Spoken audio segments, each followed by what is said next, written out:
DNLY Microlivro. Contos clássicos da literatura alemã.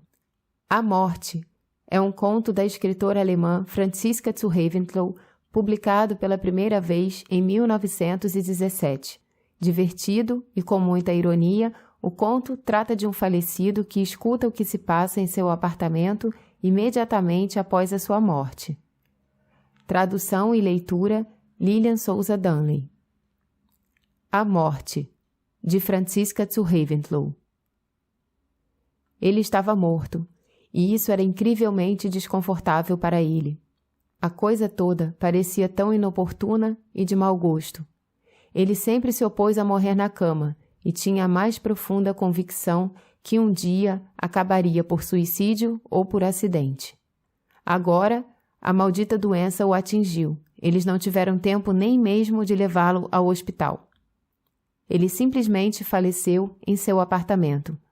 Um médico veio, depois um segundo e um terceiro, uma enfermeira, amigos, conhecidos, flores, parentes, garrafas de vinho, tudo que normalmente surge quando um jovem de boa família adoece gravemente, de repente. Hoje, ao 12:30, estava tudo acabado e ele morreu. Agora, talvez sejam 3 e ele teria preferido ir ao café como de costume. No entanto, ele estava morto e isso não era mais possível. A enfermeira ficou lá quando todos os outros partiram. Ele a ouviu andando para frente e para trás e ficou nervoso. O que mais ela tinha que fazer no quarto dele? Talvez ela fosse indiscreta e vasculhasse suas coisas. Que desagradável, e não havia como impedi-la. Ao mesmo tempo, ela cantava para si mesma, "Oh, que 1000 línguas eu tivesse!" Inoportuno. Ela obviamente não se sentiu observada. Caso contrário, teria pelo menos entoado um canto fúnebre, algo que fosse adequado à ocasião. Por vezes tocou a campainha. A enfermeira saiu e ele a ouviu dizer em tons diferentes: "O jovem cavalheiro morreu hoje na hora do almoço." Aparentemente eram vozes de entregadores falando lá fora. Contas. Pela primeira vez ele sentiu uma certa satisfação ao ouvi-los falar de sua morte, e um prazer sarcástico o surpreendeu. Ele estava para sempre livre de todas essas coisas desagradáveis que não o atingiriam mais. Até recentemente, elas tornaram sua vida bastante desagradável. Ele teria estremecido ao pensar nelas. Mas ele não podia mais tremer. Ele estava morto. Sim, às vezes ele pensou seriamente em atirar em si mesmo, quando já não conseguia mais lidar com a questão financeira. Em tempos anteriores, ele recebeu ajuda de todos os lados.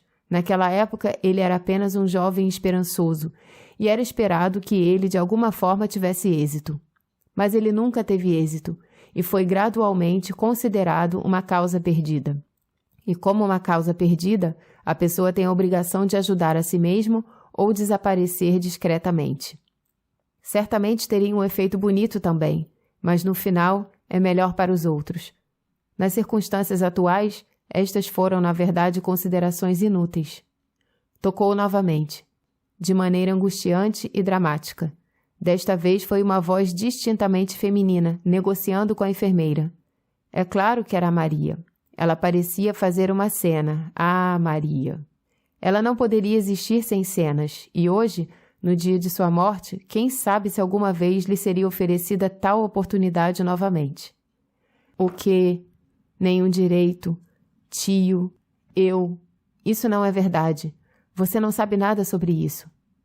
Em seguida, surgiu uma confusão de vozes ensurdecedora. Outras pessoas pareciam se meter. Vizinhos, a anfitriã. No meio, como um refrão, repetidamente, em um suave tom amargo, a voz da enfermeira. Em um necrotério. Em um necrotério. Depois, tudo acalmou novamente. Maria não entrou. Na verdade, teria sido embaraçoso para ele. Um pouco mais tarde, a campainha tocou novamente. Desta vez reservada, determinada e abafada, como convém a um necrotério e aos nervos do falecido. Os parentes voltavam do almoço. "Bem, querida enfermeira, você já descansou de sua vigília? Essa é a minha profissão, senhora." "O caixão ainda não chegou?" "Não." Inacreditável com esses fornecedores. Quando devemos fazer nossas visitas? Essa era a tia. O falecido experimentou uma sensação indelicada. O que eles ainda faziam aqui em seu quarto? Provavelmente, a tia estava sentada em seu sofá, o tio na poltrona na frente de sua escrivaninha e o primo fumava os cigarros que Maria deixou no outro dia para o seu aniversário. Finalmente, todos eles pareciam ter encontrado um assento e o tio abriu a conversa. Hans! Esse era o primo. Você conhece a situação dele? E Hans: Por quê, pai? O tio limpou a garganta e o falecido se divertiu bastante. Ele conhecia esse pigarro e pensou que o tio poderia ter poupado todas as outras palavras. Desta vez foi diferente. Ele não era mais o sobrinho vivo, cuja vivacidade não era apreciada. Ele era o sobrinho morto, e isso mudou as coisas significativamente. Se o pobre rapaz tinha dívidas, é o que quero dizer. E Hans: Oh, sim. Elas são altas? E do sofá a tia: Eu espero que não. Mas Hans disse com firmeza e confiança: Muito altas. Pausa. Uma cadeira foi movida e um deles andou para cima e para baixo da sala. Provavelmente o tio. Então, a tia começou novamente. Ela não teve sorte hoje e nunca terminou suas sentenças. Mas você não está pensando em... É claro, tudo tem que ser posto em ordem agora. Não quero que as pessoas percam o dinheiro delas e arrastem o nome dele para a lama. É o nosso nome também. Hans mencionou uma soma bastante ultrajante. O próprio morto ficou bastante surpreso. Ele não conseguia mais lembrar se era verdade e começou a calcular, mas não deu certo. Os outros pareciam lutar pela compostura nesse ínterim, e a tia disse: Mas Hans, como isso é possível? Você sabia disso? Quem, pelo amor de Deus, emprestou todo esse dinheiro a ele? Bem, pessoas, disse Hans. Pessoas? Sim, pessoas que o conheciam melhor do que vocês. Hans! Disse o tio com dignidade melancólica. E a tia: Como você pode dizer uma coisa dessas? Afinal de contas, ele cresceu em nossa casa. Eu fui uma segunda mãe para ele, e quando ele, em sua imprudência... Foi uma pena que o tio a interrompeu, mas ele o fez. Deixe isso para lá, Matilde. Tudo será perdoado e esquecido. Ele descansa em seu túmulo. Isso não era bem verdade. O tio foi um pouco precipitado, mas naquele momento tocou lá fora. A tia parecia levantar do sofá. Aquele será o caixão. Lise, vá confirmar. Então, a pequena prima também estava lá. Caso contrário, ela nunca poderia o ter visitado em seu quarto. Não, não era o caixão. Maria enviou uma coroa de flores. Pena que não pudesse ver os rostos deles, mas eles pareciam suportar de maneira inabalável. Ele estava morto, afinal de contas. 7.000, 12.000, 15.000, câmbio, juros, aproveitadores. A conversa ficou bastante animada. No meio, a campainha toca novamente. O padre perguntou se eles queriam um funeral de primeira classe. Sim, é claro. Os custos foram discutidos. Um funeral de primeira classe era muito caro, assim como o caixão, madeira de carvalho, acessórios e uma taxa extra pelo discurso do padre. A tia não contradisse uma única vez, mas o morto ficou irritado. 12.000, 15.000, juros. Você realmente quer pagar por tudo isso? Disse a tia ofegante. Considero como meu dever, o tio. Ainda há uma pequena herança de sua mãe. Naquela época, a boa Clara deixou-me a tarefa de usar como eu achasse conveniente. Quem poderia imaginar que o pobre menino morreria tão cedo?